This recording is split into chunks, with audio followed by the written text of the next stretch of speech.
Avez-vous déjà remarqué qu'un membre de votre famille oublie des noms ou des détails simples de la vie quotidienne? C'est exactement ce qui est arrivé à ma mère. Au début, nous pensions que c'était normal, mais la fréquence a commencé à nous inquiéter. C'est alors qu'un neurologue nous a surpris avec un conseil simple, une activité d'1 minute par jour. Dans cette vidéo, je vais vous raconter ce qu'il a recommandé et comment cela a transformé sa mémoire en quelques semaines. Au début, il s'agissait de petites choses, presque imperceptibles, facilement attribuées à la fatigue ou au vieillissement naturel.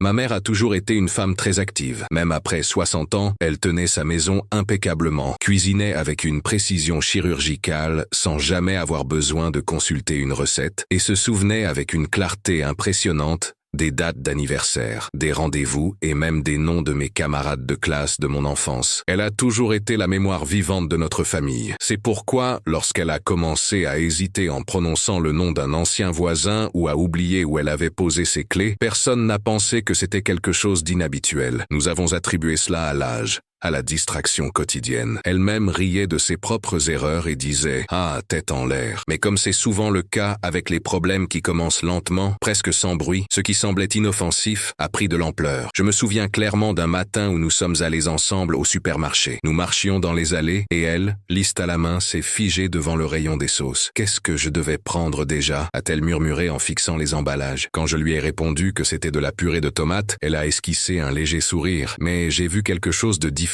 dans ses yeux, une sorte de frustration, une irritation envers elle-même que je n'avais pas l'habitude de voir. Ce soir-là, elle a dit à mon père qu'elle se sentait bizarre, comme si son esprit était fatigué, même si elle n'avait pas fait grand-chose. C'est là que j'ai compris pour la première fois qu'il ne s'agissait peut-être pas seulement d'une distraction. Au fil des mois, les oublis ont cessé d'être ponctuels et ont commencé à affecter sa routine. Elle répétait souvent les mêmes histoires, oubliait qu'elle avait déjà raconté quelque chose. Elle a commencé à éviter de répondre au téléphone, disant qu'elle confondait les mots et se sentait gênée. Une fois, en rendant visite à une amie de longue date, elle l'a appelée par le mauvais nom, ce qui était impensable pour elle qui avait toujours été si attentive aux détails personnels des autres. Il ne s'agissait plus seulement d'oublier où elle avait posé ses lunettes ou son sac à main. Elle oubliait des visages, des noms, la raison pour laquelle nous étions à un endroit précis. C'était comme si une partie d'elle-même commençait à se détacher du présent. Même les tâches qu'elle avait toujours accomplies avec facilité commençaient à devenir un défi. À plusieurs reprises, nous l'avons trouvée en train de regarder la cuisinière sans se souvenir si elle avait déjà assaisonné le repas ou non. Visiblement angoissée, elle a commencé à porter un petit carnet dans sa poche pour noter des tâches simples, telles que arroser les plantes, ou prendre ses médicaments à 10 heures. Venant d'une personne aussi autonome et organisée, c'était un signe évident que quelque chose de plus grave se passait. Ma mère, cependant, refusait de l'admettre. Elle avait en elle une dignité, une volonté farouche de garder le contrôle de sa vie, qui l'empêchait d'accepter que son esprit pouvait lui faire défaut. Et ce déni, compréhensible et douloureux, ne faisait qu'aggraver la situation. Elle a commencé à éviter les événements sociaux, les réunions de famille et les rencontres entre amis. Elle disait qu'elle était fatiguée, mais nous savions qu'il y avait de la honte derrière tout cela. Elle avait peur d'oublier le nom d'un proche, peur de se perdre au milieu d'une conversation et de ne pas savoir comment revenir. Elle se taisait de plus en plus. Le silence a commencé à occuper l'espace qui était auparavant rempli d'histoires, de commentaires et de rires. Voir cela lui arriver, sous nos yeux, a été une expérience profondément angoissante pour toute la famille. C'est mon père qui, une fois de plus, a insisté pour que nous demandions une aide médicale. Il voyait la souffrance de ma mère et, tout en respectant son temps et son espace, il s'est rendu compte que nous ne pouvions plus ignorer les signes. Elle craignait que le mot Alzheimer ne soit prononcé, et c'était en fait la crainte de nous tous. Mais ce que nous avons découvert en consultant un neurologue était plus complexe et, en même temps, plus encourageant. La mémoire humaine est comme un muscle. Elle peut s'affaiblir avec le temps, le stress, les mauvaises habitudes. Mais, tout comme un muscle,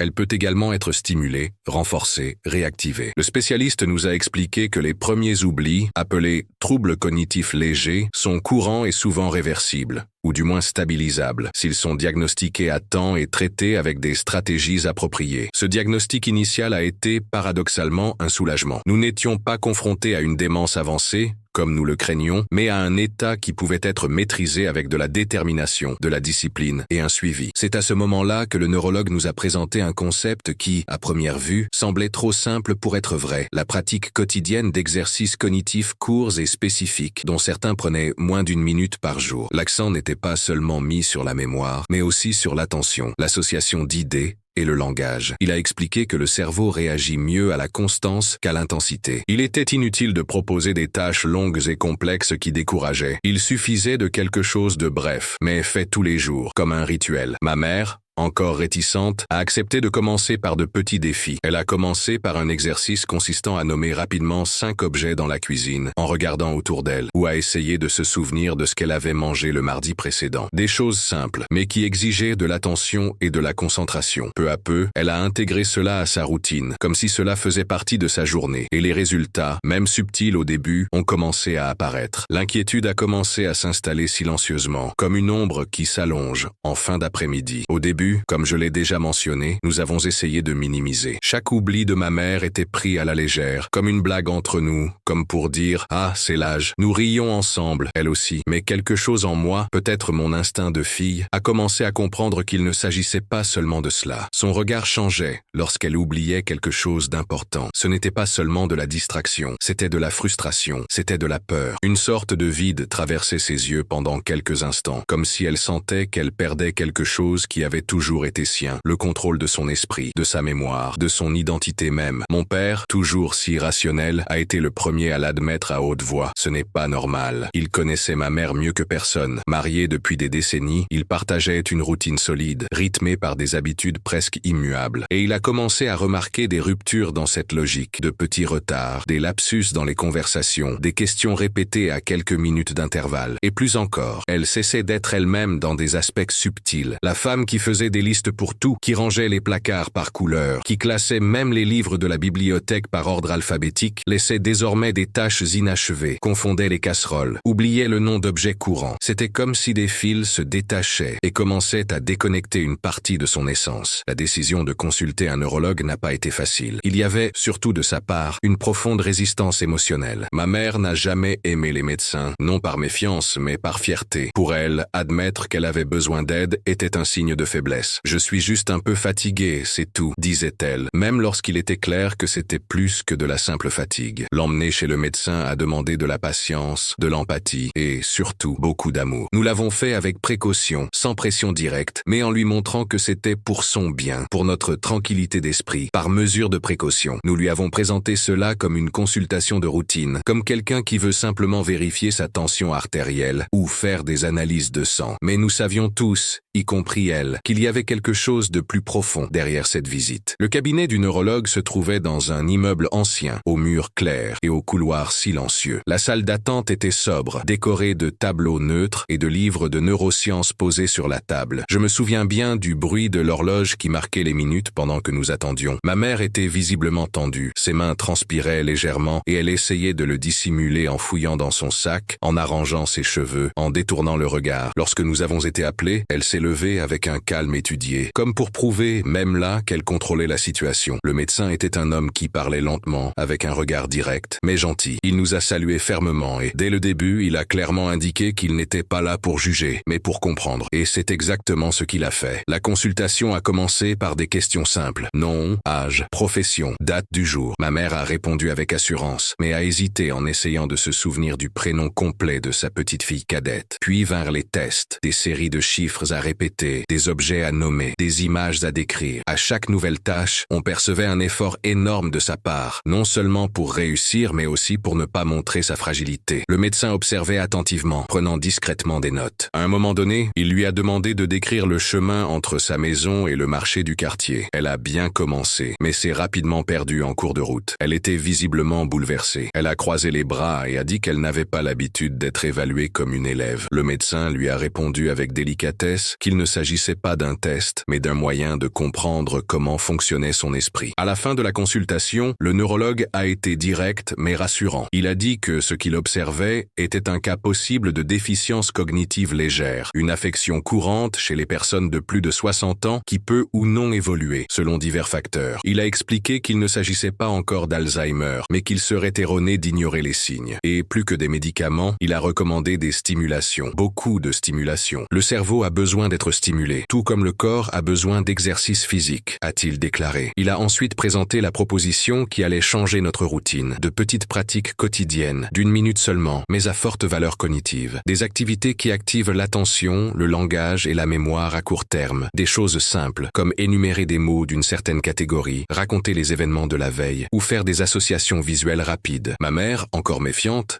acquiesça. Elle ne dit pas grand-chose, mais son expression trahissait un soulagement contenu. Peut-être parce qu'elle avait enfin mis un nom sur ce qu'elle ressentait. Peut-être parce qu'elle réalisait qu'elle n'était pas seule dans ce processus. Ou peut-être parce qu'elle comprenait qu'il y avait des solutions, que ce n'était pas une condamnation, mais un avertissement. Lorsque nous avons quitté le cabinet, un long silence s'est installé entre nous. Dans l'ascenseur, seul le bruit mécanique des étages qui défilaient se faisait entendre. Ce n'est qu'une fois arrivés à la voiture qu'elle a pris une profonde inspiration et m'a dit « Si je dois me battre contre ça, je veux commencer dès maintenant. » Et c'est avec cette décision silencieuse, presque murmurée, que nous avons commencé une nouvelle étape. À partir de là, nous nous sommes concentrés sur l'apprentissage, la compréhension et la mise en pratique des recommandations du médecin. Nous savions que cela ne serait pas facile, mais ce n'était pas impossible non plus. Dans les jours qui ont suivi, nous avons commencé à adapter la maison, la routine et nos propres comportements pour aider ma mère à retrouver les fils de sa mémoire. Et ainsi, petit à petit, nous avons entamé un processus qui, plus qu'un traitement, allait être un voyage de reconnexion avec elle-même. En quittant le cabinet du neurologue, nous emportions avec nous non seulement un diagnostic préliminaire, mais aussi un nouveau défi, celui de transformer la vie quotidienne de ma mère en une routine de petites activations mentales. Contrairement à ce que nous attendions, le médecin n'a pas prescrit de médicaments immédiatement. Il pensait qu'au stade où elle se trouvait, le plus important était de rééduquer son cerveau par des stimuli. Et ce qui nous a le plus surpris, c'est la simplicité de la proposition. Pas de programme compliqué,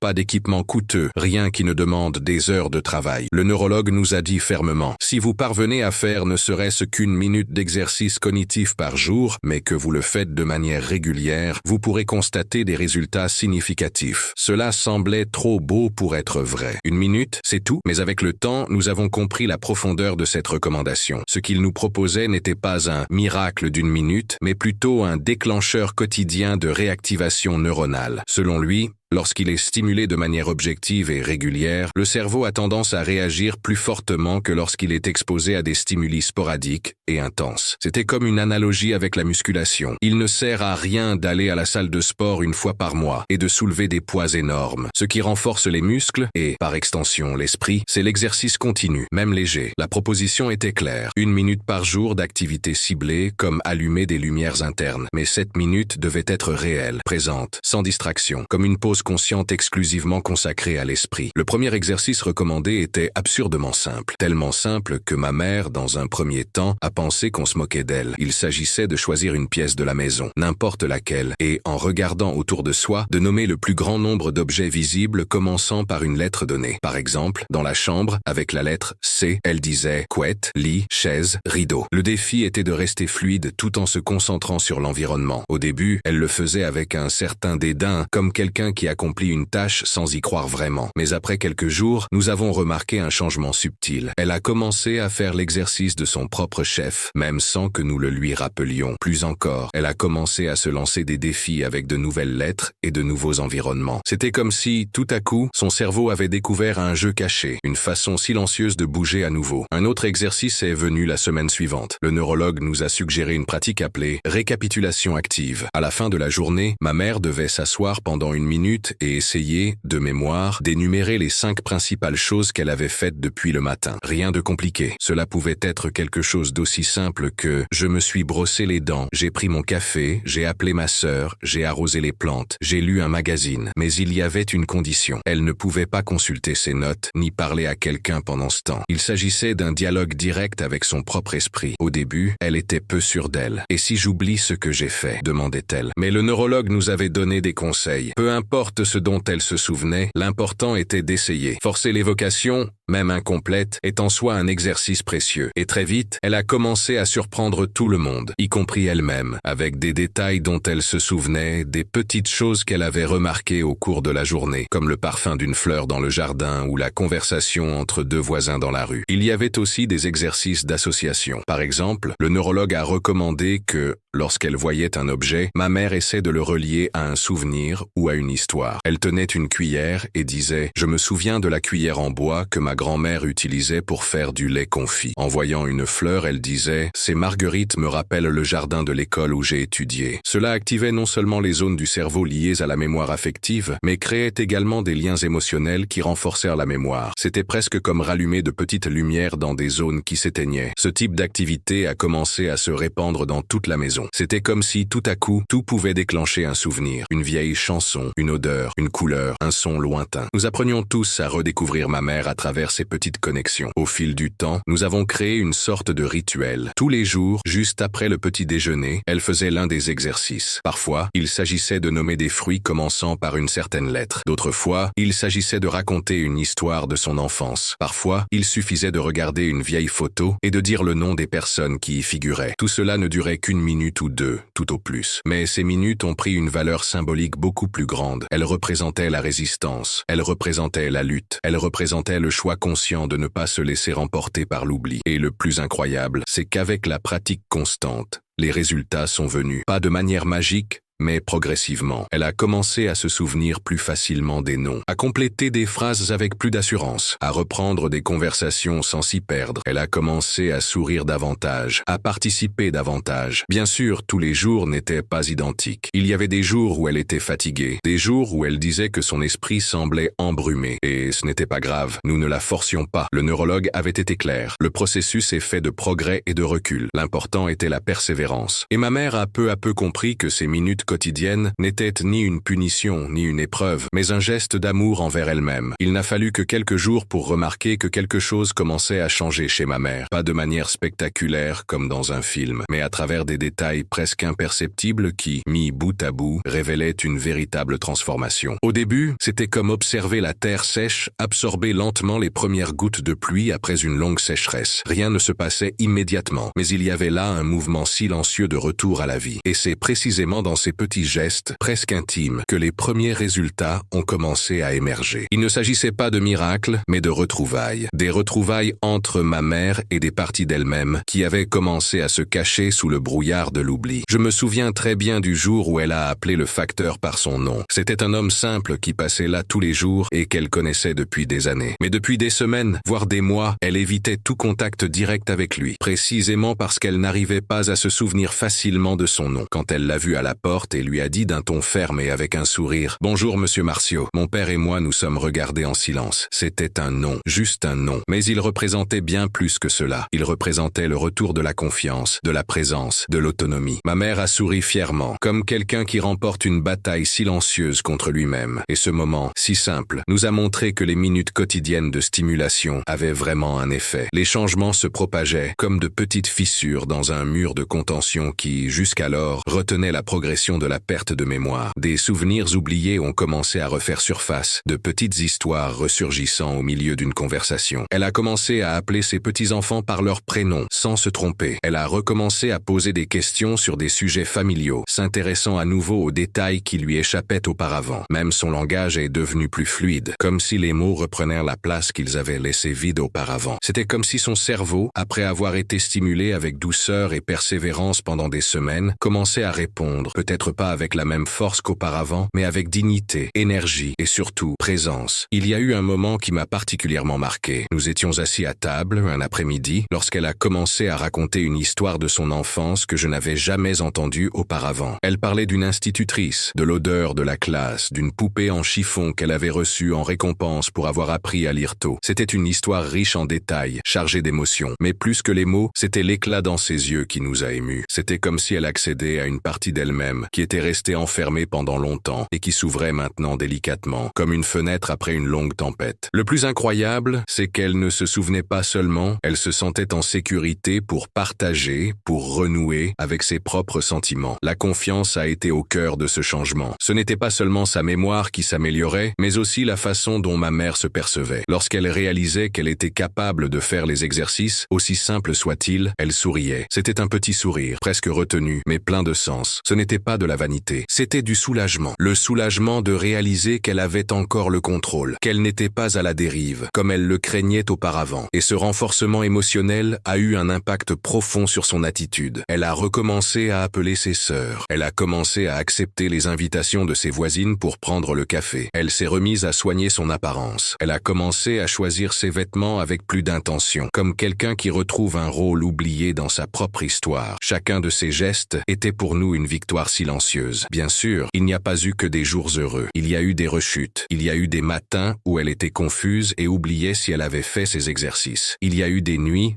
où elle ne se souvenait pas de ce qu'elle avait mangé au dîner, ni quel jour de la semaine on était. Et dans ces moments-là, la frustration revenait. Mais la différence, c'est qu'elle savait désormais que cela faisait partie du processus. Ce n'était plus une frayeur, un effondrement, un trou noir. C'était une partie d'un parcours semé d'embûches. Et surtout, elle savait qu'elle pouvait continuer à essayer. Elle ne se sentait plus impuissante. Elle se sentait impliquée. Et cela, en soi, était révolutionnaire. Nous, en tant que famille, avons également changé. Nous avons appris à être plus patients, à apprécier davantage les moments où elle se souvenait de quelque chose. Nous avons commencé à célébrer le quotidien avec un regard différent. Chaque souvenir retrouvé était comme un cadeau. Nous avons créé des jeux ensemble. Nous avons fait des repas, des moments de conversation et de stimulation. Ce n'était plus une obligation médicale. C'était une réunion collective. Nous avons découvert que la mémoire d'une personne n'appartient pas seulement à elle, mais à tous ceux qui l'aiment. Et en prenant soin de l'esprit de ma mère, nous prenions en quelque sorte soin de l'histoire de toute notre famille. Et c'est grâce à ces progrès, à ces petites grandes victoires, que nous avons commencé à chercher de nouvelles façons d'étendre ce processus. Nous voulions plus d'outils, plus de stratégies, plus de moyens de continuer à stimuler son esprit sans le rendre dépendant d'une routine rigide. Nous avons commencé à observer plus attentivement comment son humeur, son alimentation, ses activités physiques et même son environnement influençaient directement sa mémoire et son bien-être mental. Nous savions que les exercices d'une minute avaient allumé une lumière importante, mais nous savions aussi que ce n'était que le début de quelque chose de plus grand, de plus profond. Après des semaines passées à redécouvrir l'esprit de ma mère, nous avons compris que l'exercice d'une minute par jour n'était que la partie émergée de l'iceberg. Un geste minime, mais lourd de conséquences, qui nous invitait à examiner plus en profondeur ce qui avait soutenu ou affaibli sa santé cognitive au fil des ans. Nous avons appris, grâce à l'observation et à des échanges constants avec le neurologue, que la mémoire n'est pas seulement une fonction isolée du cerveau, mais le résultat d'un équilibre subtil entre plusieurs aspects de la vie: le corps, les émotions, la nutrition, les stimuli externes, la qualité du sommeil, les liens sociaux. C'est précisément à ce moment-là que nous avons commencé à mettre en place un véritable écosystème de soins, entièrement axé sur le fonctionnement mental naturel, respectueux et, surtout, aimant. Le premier grand changement a été le rythme de la maison. Même après le départ à la retraite de mes parents, notre vie était encore rythmée par des urgences inutiles. Tout faire rapidement, résoudre les problèmes avant même qu'ils ne surviennent, maintenir une routine qui ne laissait pas de temps pour simplement être. Peu à peu, nous avons compris que le cerveau de ma mère et celui de toute personne confrontée à des difficultés cognitives avaient besoin d'un environnement plus calme, où elle pouvait se consacrer à ses tâches sans la pression d'être efficace. Nous avons créé des routines avec des marges larges, où elle pouvait s'habiller tranquillement, préparer le thé avec attention, se promener dans le jardin sans regarder l'heure. Ce n'était pas seulement une gentillesse, cela faisait partie du processus de préservation de l'attention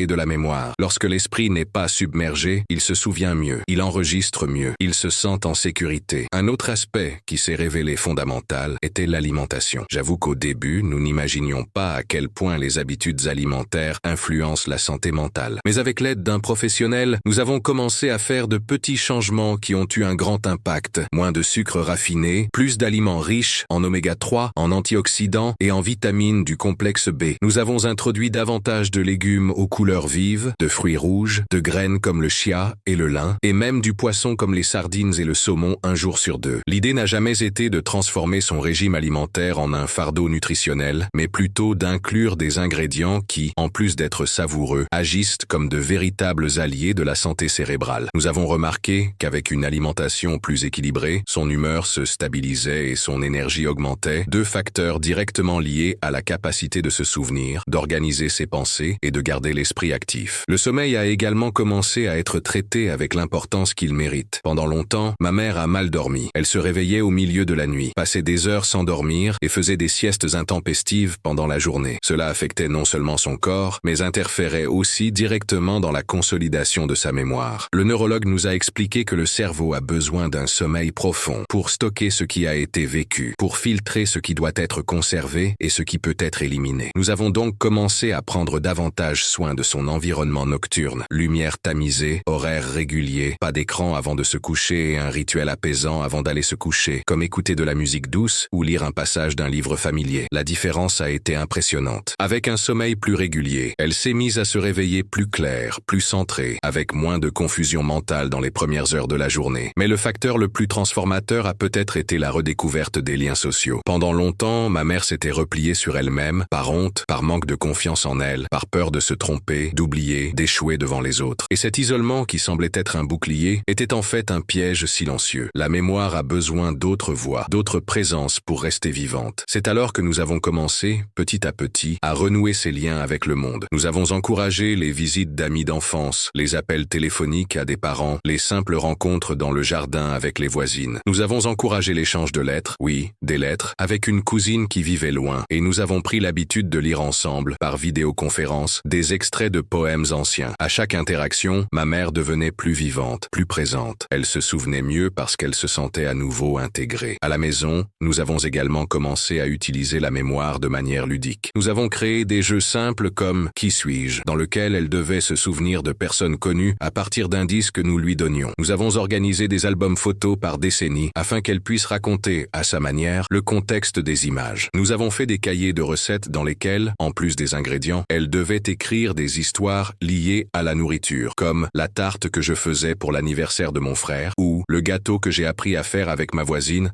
en 1974. C'était la mémoire affective dans sa forme la plus pure, la plus puissante. Elle ne faisait pas seulement travailler son esprit, elle récupérait l'histoire de sa vie à travers ses sens, ses émotions, son langage. Et puis, à mesure que ses habitudes naturelles s'intégraient à la routine, sans obligation, sans rigidité, mais avec constance, quelque chose de nouveau a commencé à fleurir. Ma mère redevenait elle-même, avec ses souvenirs, ses manies, ses expressions habituelles. Bien sûr, l'oubli était toujours présent. Il y avait des jours plus sombres, des moments où elle se taisait, où elle se perdait dans le temps. Mais il y avait aussi une nouvelle clarté, une présence qui était auparavant rare. Et nous, en tant que famille, avons également commencé à réaliser que tous ces petits gestes, ces attentions naturelles, non seulement préservaient sa mémoire, mais renforçaient également nos propres liens. C'est alors que nous avons commencé à réfléchir à ce qui pouvait être fait de plus, non pas dans la précipitation, mais de manière approfondie. Existait-il d'autres pratiques, d'autres approches, peut-être encore plus intégrées, qui pourraient aider non seulement à maintenir,